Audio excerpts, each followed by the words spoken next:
দেখো, আমি তোমাকে অনেক ভালোবাসি। আমি তোমাকে ছাড়া থাকতে পারবো না। যদি বিয়ে করি তাহলে তোমাকেই করব, যা আছে কপালে। আচ্ছা, তুমি কি তোমার ভাইয়ার সামনে বলতে পারবা তুমি আমাকে ভালোবাসো? অবশ্যই, শুধু ভাইয়া না, আমি আমার ফুল ফ্যামিলির সামনে বলতে পারবো আমি তোমাকে ভালোবাসি, আর বিয়ে তোমাকেই করব।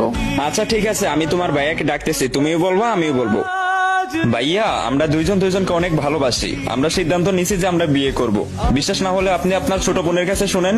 কি রে, যা বলতেছে সবকিছু কি সত্য বলতেছে? না মানে, চুপ, সত্যি করে বল, তুই কি ওকে ভালোবাসো? ভাইয়া ও আমাকে ডিস্টার্ব করে, কল দেয়, ইমোশনাল ব্ল্যাকমেল করে। ভাইয়া তুমি ওকে বলে দাও নেক্সট টাইম আমার সাথে যেন কোনো কন্ট্রাক্ট না রাখে, আর যেন ডিস্টার্ব না করে। এই তুমি এটা কি বললা? আমি তোমাকে ডিস্টার্ব করি আর তুমি না আমাকে ভালোবাসো?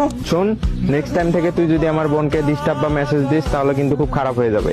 আমি কি করতে পারি এটা দিশাও পাবি না, মাথায় রাখিস। এই চল। এই তুমি এটা কি বললা? মুহূর্তকে সৌন্দর্য করার জন্য মানুষ শুধু মুখে বলে ভালোবাসি, বাট বাস্তবতা অনেক ভিন্ন।